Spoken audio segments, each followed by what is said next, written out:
It seems like at least once a month, for as long as I can remember, there's some new breakthrough research published about meditation.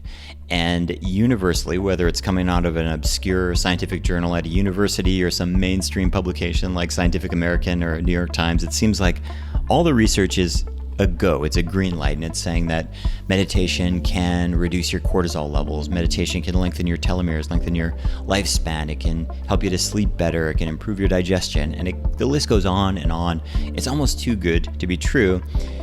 And it's also frustrating because we don't practice. We don't sit down on the floor. We don't clear our minds. We just don't do it. I know you've got the apps on your phone. Maybe you've been to a meditation retreat. Maybe you've read a bunch of books, but we just don't do it, despite the fact that we know it's good for us. And there's so many things in life that are so clearly, so obviously good for us that we don't do. It's been one of the biggest things that confounds me these recent years is how can we have something that's so clearly, so obviously good for us that we don't do. On this week's podcast, I'll be chatting with Rick Hanson. He's an author, he's an expert, he's a meditation teacher in his own right, and he's really dedicated his life to the study and practice and teaching of mindfulness and meditation. And he's got some really great insights in terms of the practice, the ideological trappings that often come along with spiritual practices, and really the hard science behind some of the benefits of meditation. If you're new here, it's the Lucas Rockwood Show. I'm a yoga teacher, I'm a trainer, I'm a serial entrepreneur, I'm a father of 3 international kids, but at the end of the day, I'm really just a student. I like to learn things. This show is about me going out into the world and finding people who are writing books or doing research or yoga teachers, medical doctors, whoever they might be, and trying to bring their best work to you. So hopefully you and I, we can live a more inspired, informed life. Let's see if it works. If you like the show, best thing you can do is leave a rating and review. So if you're listening on an app or something, just scroll down and leave a rating and review there. If you could share the show on social, that'd be helpful. Just tag me. It's at Lucas Rockwood. You can also direct message me on Instagram if you'd like to send in a question. It's at Lucas Rockwood on Instagram. And lastly, I've got a weekly newsletter that goes out that has updates, information about the show, and also my teaching schedule. And you can sign up for that at yogabody.com/sign me up. Thanks for listening. Enjoy.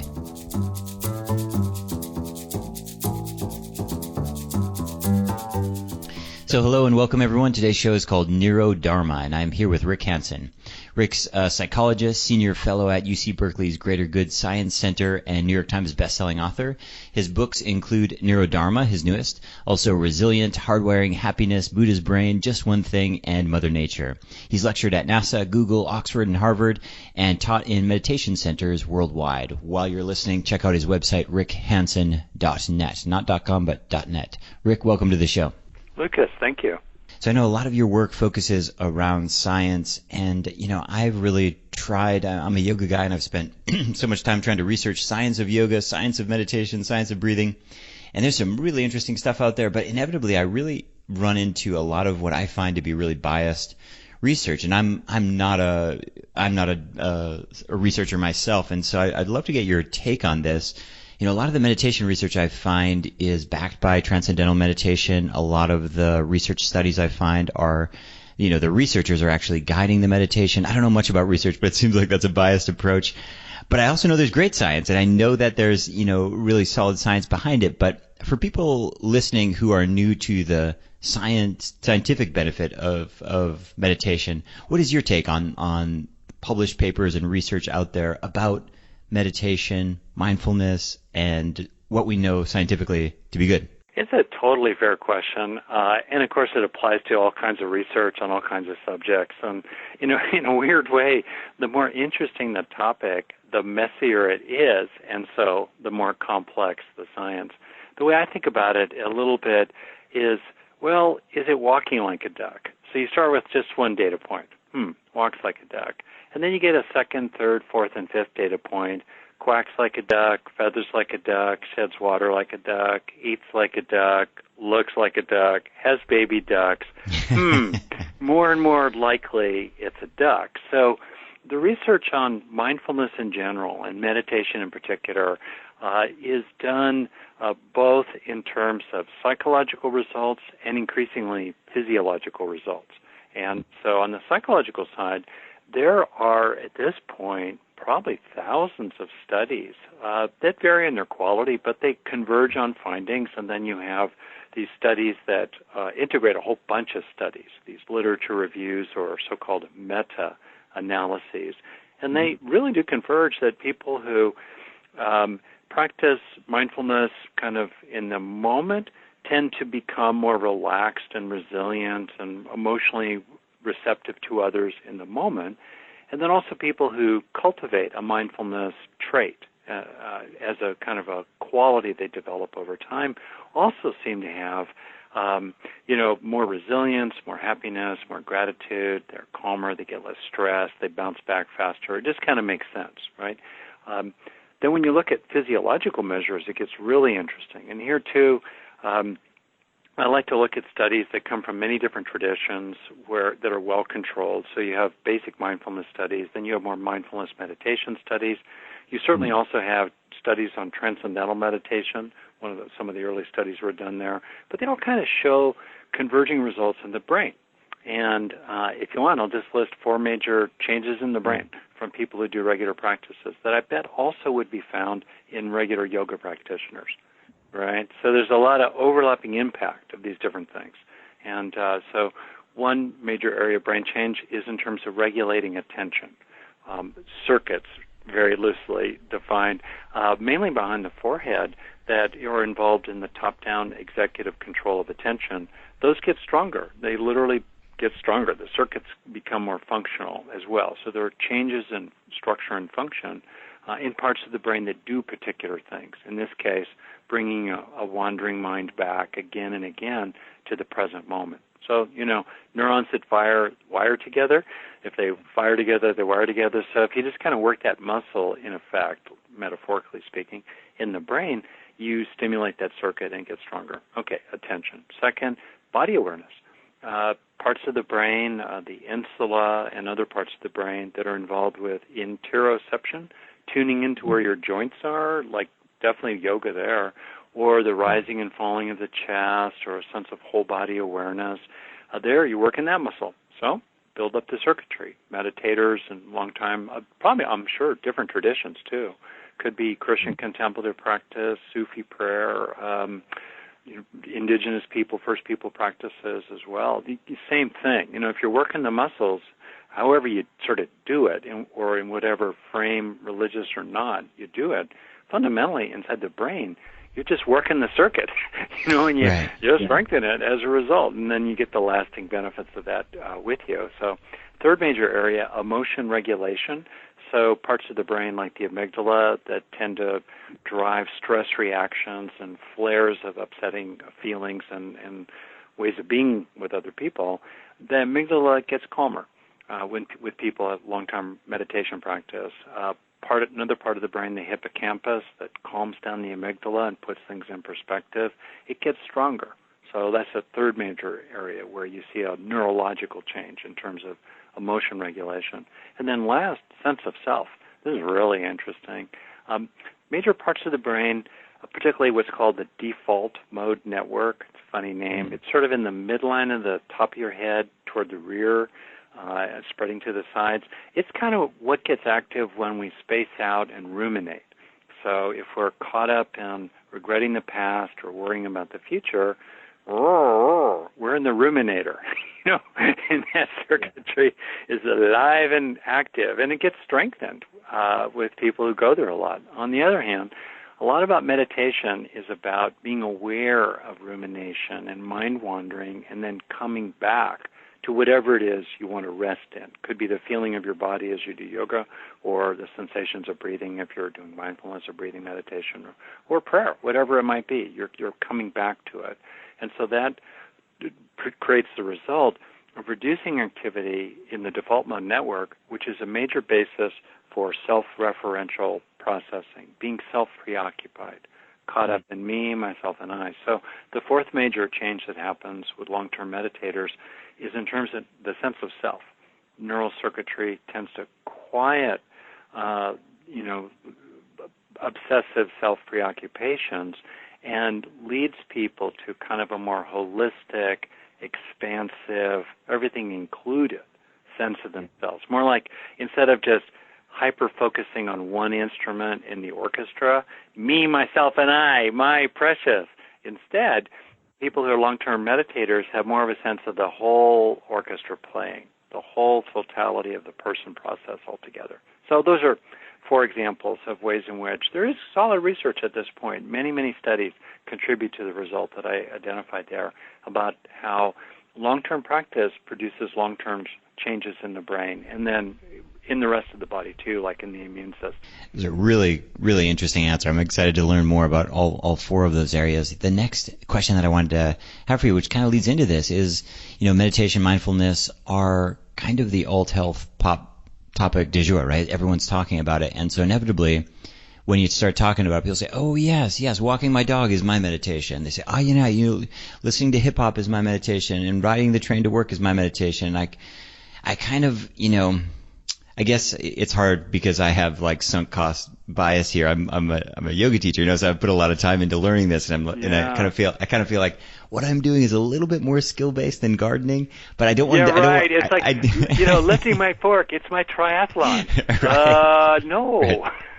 I don't want to downplay people's whatever you're into, whatever clearly people get joy from walking the dog and listening to music and this kind of thing, but the bridging of these two, I think apps have a lot to do with it. So I'll see people simultaneously listening to Headspace or listening to Calm as they browse through Facebook. I've seen this in airports and things, and it's like, again, whatever you can do is good. People always say like, what exactly should I eat? Anything you can eat, that's better. Any exercise you can do, any meditation is good. But at the same time, my concern is as this thing gets more and more poppy and more mainstream, I find people sort of putting it into the category of gratitude journals and all this stuff that just becomes it becomes so accepted it almost doesn't exist. It's sort of like I live here in Spain, a very Catholic country, and nobody goes to church. The churches are empty, beautiful churches, and they're completely empty. And they get married in the church, they get baptized in the church, and maybe on Palm Sunday they go to church, but they don't go to church. And I feel like it's a rich tradition that's been lost, and I'm not here to judge, but I'm here to observe. And so I'm just curious. You've been in this for a really long time, and I'm curious what are your thoughts in terms of where things are at and where things might go? Yeah, it's really interesting. So I started meditating in 1974. I was super casual, flaky meditator for a really long time, starting around 30 years ago. And it may not be coincidentally that when my wife and I had kids and the wheels started coming off in my life, I thought, whoa, I really better get it more together here in a certain kind of way and, increase my personal practice. As sort of a bit of an aside, I've noticed that in my life, I tend to intensify practice under 1 of 2 conditions. Either things are at their worst or at their best. And the at the worst part seems really straightforward, but what I notice is that when things are really great, there's a longing in my heart for something that's just more profound than the everyday, round of pleasant well-being as a middle-class, white, older American guy. And so that's just interesting. Maybe other people relate to it too. I don't know. But with regard to what you're saying, for myself, I think on the one hand, there's definitely the pitfall of sort of snobby righteousness from the true believers who sniff and go, that's not the real yoga. That's not the real meditation. I've known people, I'm not a yoga teacher myself or serious practitioner, but I've known yoga teachers who get kind of snippy about, well, that's not the real asana, or that's not the real tradition. And you can certainly find that in the Buddhist tradition, which is sort of my home base, and others, on the one hand. And I'm all for secular mindfulness.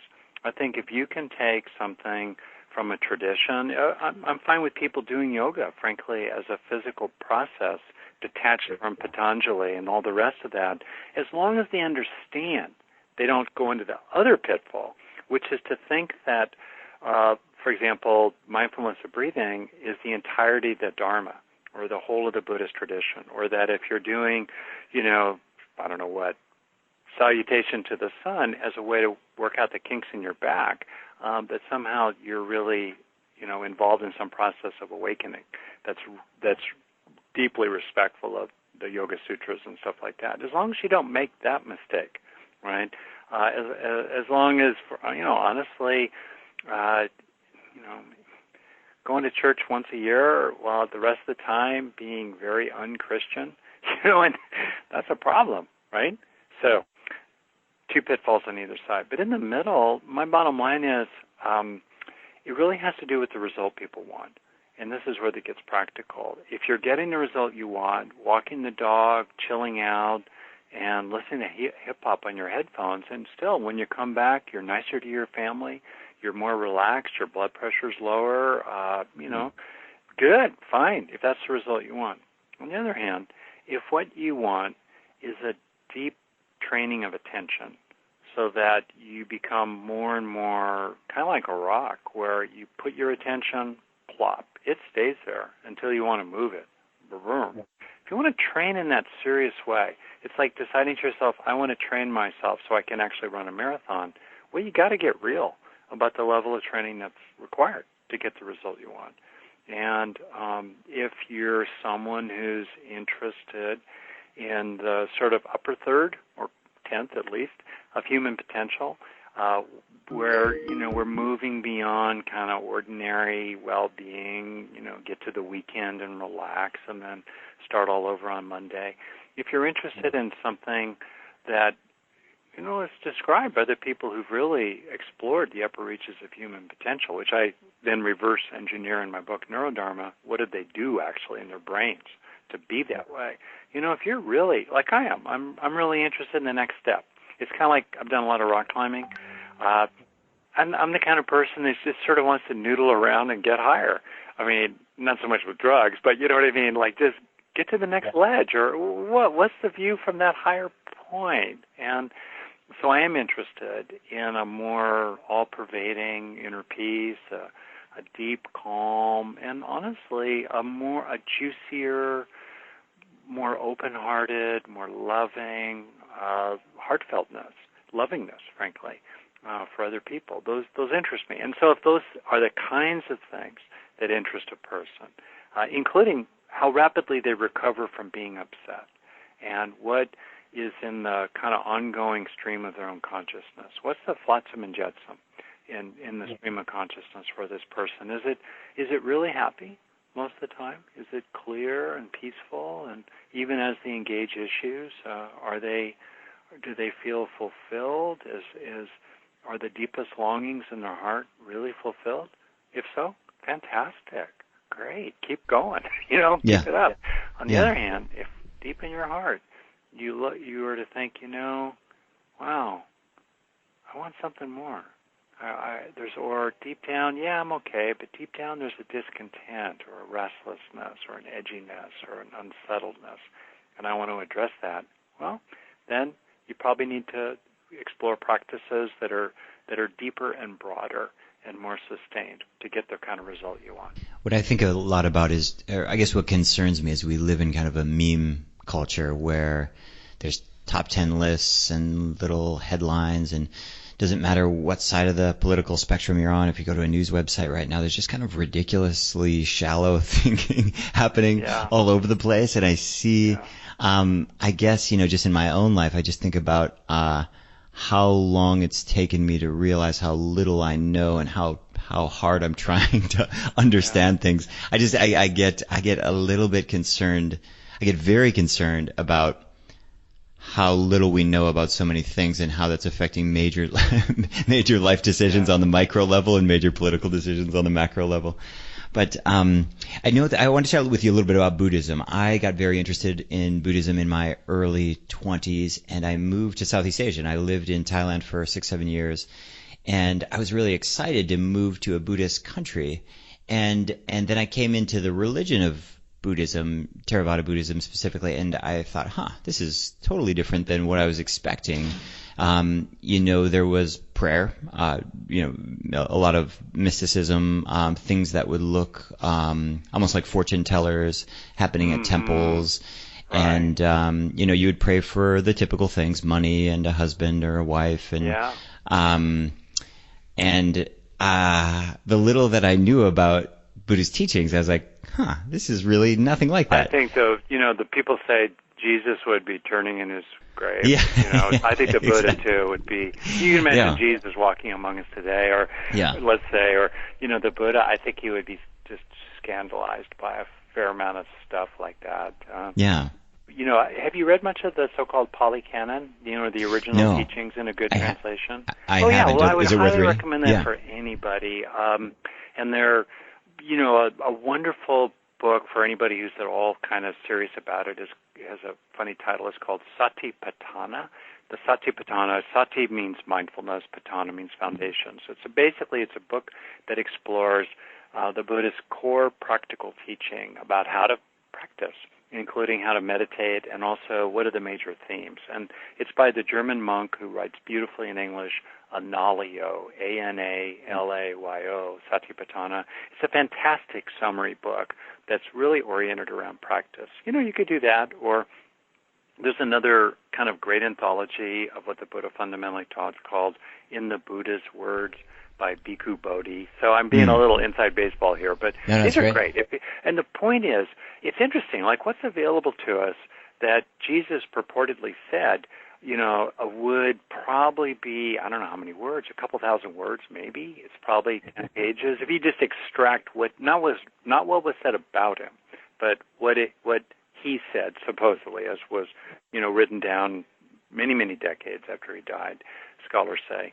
The Buddha, the equivalent for the Buddha is, if you imagine books that on a shelf would span about 8 inches wide, a fairly small type, reasonable type.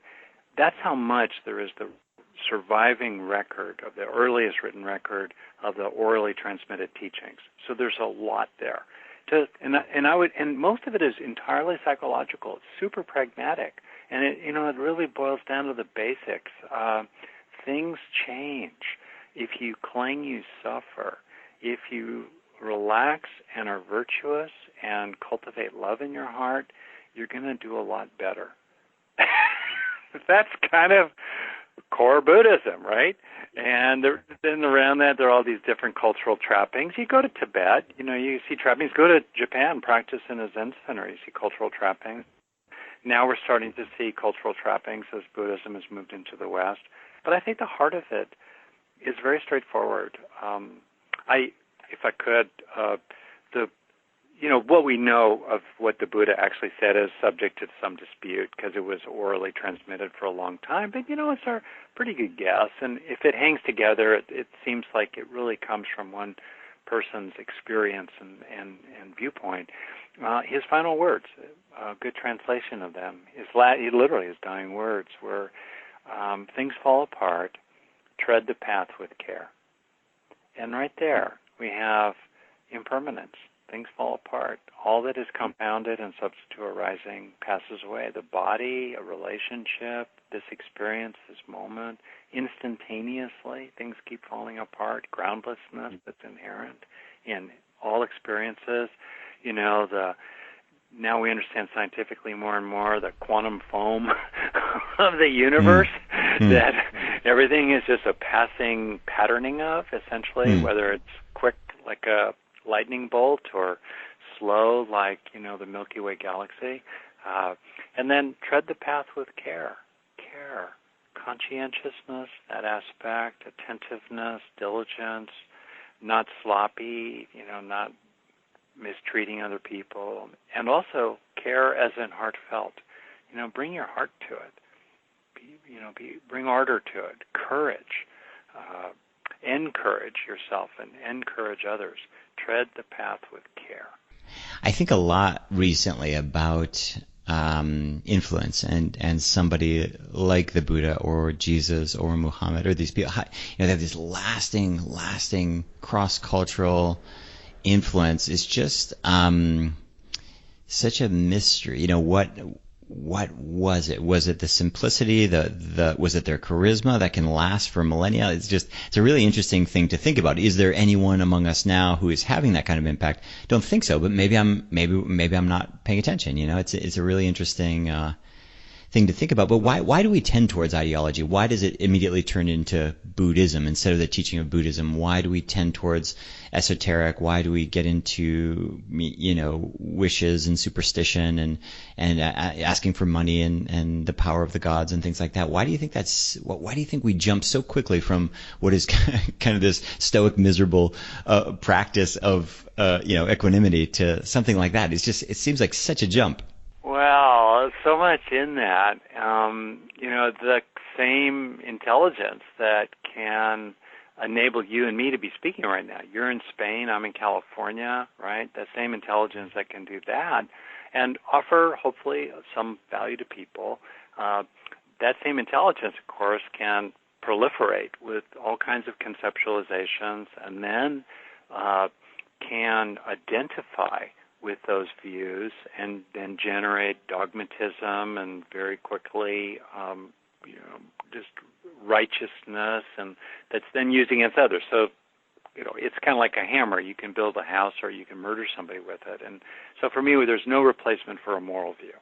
There's no replacement for how we, for values. Yeah, exactly right. To try to not have values, yep, that's a value right there. So there's no escape from values. And then the question is, what are the fruits?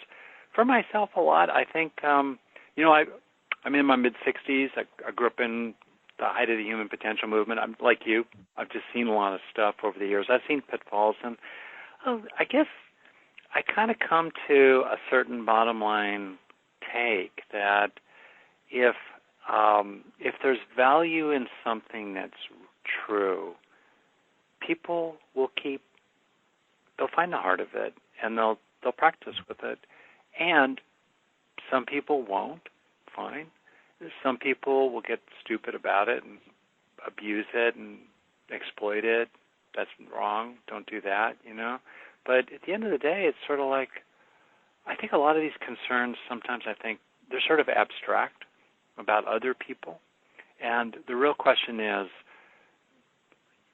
you could think of Dr. Phil, the TV personality in America. Yeah, I think he's got this great Dharma question. So, how's that working for you? Right? For better or worse. Sure. So if your practice is working for you, great. On the other hand, if you're flirting with practice, or you're just kind of playing around with it or kidding yourself, or if you just have the trappings, you light incense, but then you go and kick the dog, that's not it. And so I think for people, it kind of boils down to a really personal question. Hey, how's it going for you these days? What's it like to be you? And what's the calling of your heart? And what's your inner wisdom telling you? But more than anything, here's what I do want to, if I could, emphasize saying the bottom line is experience. It's experiential practice, and I see people who talk the talk, but they don't walk the walk. Lately, I've just frankly been stunned by people, including in, teachers in different traditions who exploit their students, including sexually. That's terrible. You think of a long history of patriarchy, people who talk about, all beings are created equal, and then own slaves, and, or, don't deny women the right to vote. Just all kinds of stuff. It's wrong. And so, like in my book, Neurodharma, it's mostly practices. It's not theory. I mean, there's cool science in it, and there are a lot of footnotes buried in the back if people want to, go into the research that actually supports what I'm talking about. But the book itself is about 7 practices. It's about steadying your mind, warming your heart, resting in fullness, a sense of contentment and equanimity. And, those 3 kind of hang together, and the next 3 also hang together. Feeling whole and complete in the present, receiving now, while recognizing connections with everything, opening into allness, I call it poetically. And then the last practice is respect mystery. Find what for you is authentically, not theologically, but authentically vast and still and rich with possibility and thus timeless, thus eternal. Find for you what that is, right? Those are practices. That's the bottom line. That's the bottom line in the book. I have an online program that Attract, a 10-day meditation retreat I taught on this that has a lot of that guided meditations. People can do that if they want as well. And we always have scholarships for people in financial need, which I highly encourage people to check out. But the bottom line, you know this, right? Why do you do yoga? Why do you do yoga rather than think about yoga? Right? Yeah. I just trust experience more than my thoughts betray me. My mind betrays me. But I trust experience more for sure. But there's also a place for study and clarity and discernment. Quick, hyper-fast story. In the book, I talk about this story in which the Dalai Lama came to a conference in America like 20 years ago, and I got to be in the conference and be part of a fairly small group of people that he was giving a teaching to. And the story is mainly about his bodyguard. But I'll just say this about the Dalai Lama, which is not in the book. So at one point he turned to the room full of teachers. I was more of a civilian then than I am now. But anyway, and he turned to all these people who were really serious senior teachers, and he said, well, of course, about the famous Tibetan teaching of da-da-da. And then he saw all these looks of blank ignorance, if not dismay, and uh-oh. And then three things happened. First he just went, That was it. But we all felt very chastised by the Dalai Lama because all he did was go, But that was enough. So we felt chastised. It was funny. He didn't need to scold us. He just said it. That was that. Second, he said, it's important to study. It's important to understand and to investigate and see for yourself what you really think, but not just kind of space out. And then he made a funny gesture. He made himself look like a mouse with two fingers sticking up like the ears of a mouse, and he made a funny face, which was, of course, on the front page of the San Francisco Chronicle and Examiner the next morning. He goes, "Oh, otherwise you'd be like mouse. You like cheese, but you don't know anything," or something. There's a place for discernment. So I try to remember that too. Rick, great conversation. I'm excited to check out the new book. For people listening, where can they follow you and where can they find your book? I appreciate that, Lucas. Just go to my website, rickhanson.net. We also have a podcast ourselves, I should add. My son Forrest and I do a podcast called Being Well, and we have all kinds of interesting guests, and we talk about stuff with ourselves, and people can check that out as well, the Being Well podcast. Rick, thanks for your work. I appreciate you coming on the show. One of the most common trouble areas for yoga students is their hips. People complain about tight hips and tight hamstrings probably more than any other spot on their body. The reason our hips are so tight in Western culture is because we never sit on the floor, we almost never squat down. In fact, our range of motion in terms of our hip flexion and extension is so shockingly limited that by the time most people are in their 20s, they can't really sit on the floor cross-legged comfortably. Their back's all hunched up and their knees are way up off the ground. And this affects all kinds of things. It affects your standing posture, your running gait, of course your ability to do yoga. Probably half the poses in yoga demand a certain degree of hip mobility. And it also leaves you susceptible to injuries. If you have dysfunctional movement patterns, if your posture is wonky, you can't really lift weight up off the ground. You can't really move like a fully functional human. So it's really important to open up your hips. It just feels great also. You're more comfortable when you travel. You can get through yoga classes more comfortably. You'll also find all different movement practices, whether you're weightlifting in the gym, out for a run, or just doing anything that you might like to do for fun, like skateboarding or surfing or whatever it is just easier when your hips are open. A lot of people don't even realize how blocked they are. I get a lot of questions. We teach a pose called Blaster in our Gravity Yoga series that's very popular. In any case, a lot of people want to come take my classes. I usually just teach training courses these days, so I'm not that accessible, which is a shame. I'd like to do more public classes, but I'm traveling, I'm teaching, I'm writing, I'm doing these podcasts, and I don't have much time. In an attempt to make myself more accessible and to connect with my listeners, I'm doing a 21-day hip opening challenge. It's a private program.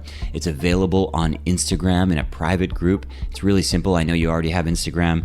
You just sign up for the program, you join through the app, and every day you'll practice with me live on video. I will share with you my best hip opening stretches. I'll answer questions, we'll talk about anatomy, I'll show you some bones and some anatomical stuff to think about, and show you how to do gravity yoga breathing and practices to really open up your hips.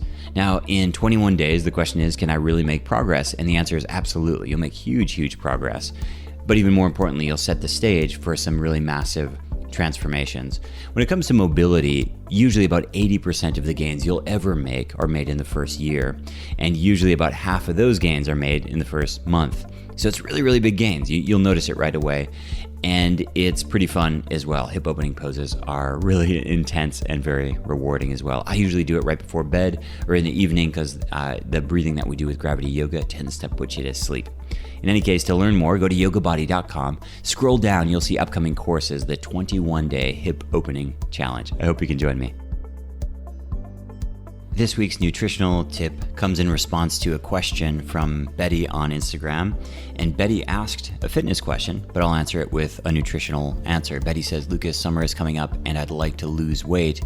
What is the best yoga that will help me burn the most calories? We've chatted a lot about on this show about the Calorie Myth. In fact, there's a great book called The Calorie Myth by Jonathan Baylor. And it's not that calories don't count, it's just that they aren't the best indicator of food quality or food outcome.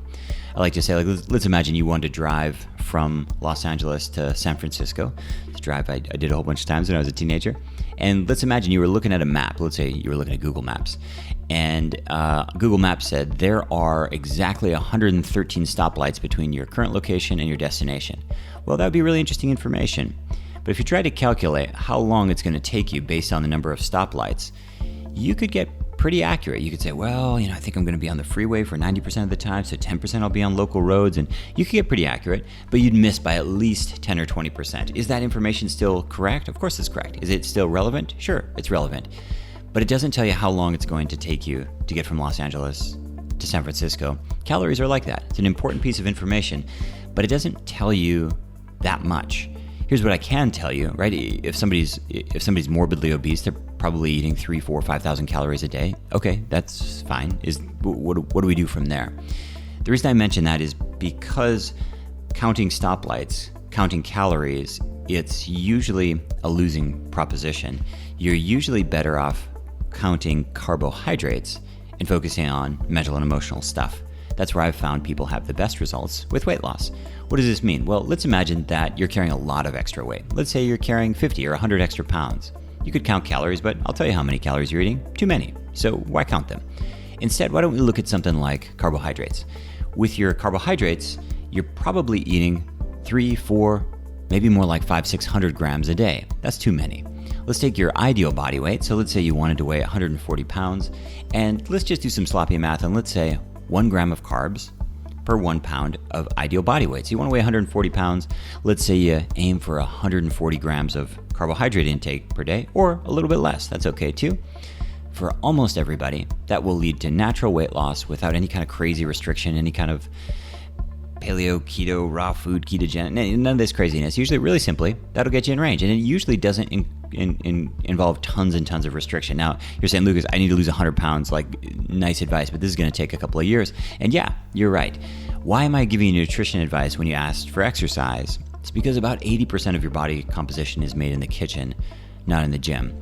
The axiom that people say is it's very hard to outrun a bad diet. And this is definitely true. If you're on a big weight loss journey, I really encourage you, well, it doesn't even matter. Even if you're on a small weight loss journey, if you focus on your food and food quality, you'll get way better results than you will with exercise. Exercise is probably number 3 or number 4 on the list. Number 1 would be throttling your carb intake. Number 2 would be mental and emotional stress management. And maybe number 3 would be getting some positive exercise. The best thing to do is just something that you like more than something that burns a lot of calories or puts your joints at risk. So that would be my suggestion. Don't worry about the perfect workout. I have lots of clients who lose weight doing gravity yoga, which burns like no calories. I have lots of clients who who lose a bunch of weight just like, doing the simplest things like going hiking and things like that. It's not about calorie burn. It's really about lifestyle balance. Remember, when we're putting on weight, when our skin's bad, when we're having indigestion, this is just a sign of imbalance. And the way back to balance is not by doing anything extreme, it's by finding balance. And so when we look at the elephant in the room, what's the biggest imbalance? I like to start with carbohydrate. and then move on to mental and emotional stress, and then from there, perhaps think about some movement. No, that's not the answer you're looking for. I know you want me to tell you to do 2 CrossFit WODs and 3 hot yoga classes a week, but I think you'll get a lot more success with this approach. Hope that's helpful. We have a question on Instagram from listener Mikala. Mikala says, Lucas, I'm working on full lotus. What are the best poses? I'm trying to do full lotus every night before bed when I meditate, but I don't feel like I'm getting anywhere. In fact, my knees just end up sore. Full lotus pose is a pose that demonstrates but doesn't develop flexibility very well. What does that mean? Well, when you do full lotus, it demonstrates that your hips and your ankles are open. But doing full lotus doesn't lead very well to full lotus. In fact, if you try to use it as a developmental pose, it's a good way to, like you said, hurt your knees. If you're trying to get into full lotus, the range of motion that it shows is, first of all, plantar flexion, so the ability to point your toes and show that your ankle's open, hip flexion, and hip lateral rotation. The best sequence that I know to learn full lotus specifically comes from the Ashtanga primary series, and it's Marichyasana A, B, C, and D. If that all sounds like a bunch of gobbledygook, if you just go check online, you can YouTube and find Marichyasana A, B, C, and D, and you'll see these are really challenging hip flexion, lateral rotation poses that involve your ankle, and they're really awkward and uncomfortable, but they work the best. So again, for anyone working on full lotus pose, which it's really a valuable pose to learn if you have any kind of seated practice, pranayama or meditation, it's a really balanced pose, but practicing that pose won't really help you get there very well. I would encourage you to check out the Marichyasana sequence. Very technical answer, but hope that's helpful for people listening. If you have questions that you'd like to be featured on the show, just go to my Instagram and message me. It's @LucasRockwood. Thanks for listening to The Lucas Rockwood Show. If you enjoy the podcast, I have 2 asks of you. Number 1, share the show on social media with your friends and tag me. My handle is @LucasRockwood. Number 2 is please leave a rating and review in whatever app you're listening on. And last but not least, before you go, if you'd like to be on my mailing list, every week I send out information about the podcast, behind-the-scenes stuff, announcements of online classes and special events. I email about once a week. You can do that at yogabody.com/sign me up. And right now we have a free breathing worksheet on that page as well. It's yogabody.com/sign me up. Thanks so much for listening, and we'll see you next week.